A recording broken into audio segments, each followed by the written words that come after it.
पुराने कुएं का रहस्य। गांव के एक सुनसान कोने में एक पुराना कुआं था, जिसके बारे में बुजुर्ग कहा करते थे कि यह सदियों पुराना है और इसमें छुपा एक रहस्य अभी तक गांव वालों से ओझल है। कोई भी उस कुएं के पास जाने की हिम्मत नहीं करता था, मगर कुएं में छुपा क्या है।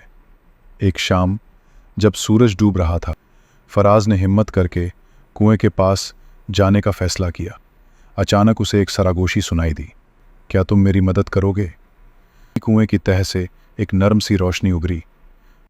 कुएं का पानी नीला और पारदर्शी हो गया और उसमें एक धुंधली सी आकृति उभरने लगी, एक बुजुर्ग औरत की, जिसकी आंखों में सदियों की कहानियां बसी हुई थी।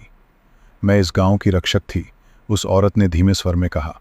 एक निर्दयी जादूगर ने मुझे धोखा देकर इस कुएं में कैद कर दिया था। अगर तुम मेरी कैद तोड़ दोगे तो तुम्हें वो रहस्य मिलेगा जिसकी तलाश में तुम्हारा दिल बेचैन है। फराज की सांसें तेज हो गईं। उसने पूछा, मुझे क्या करना होगा?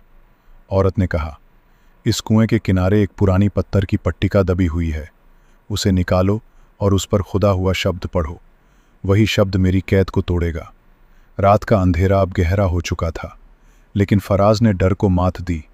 उसने रेत और पत्थरों को हटाया और वह पत्थर की पट्टिका निकाल ली। उस पर प्राचीन भाषा में एक शब्द लिखा था, आज़ाद। फराज ने कांपती हुई आवाज में वह शब्द दोहराया।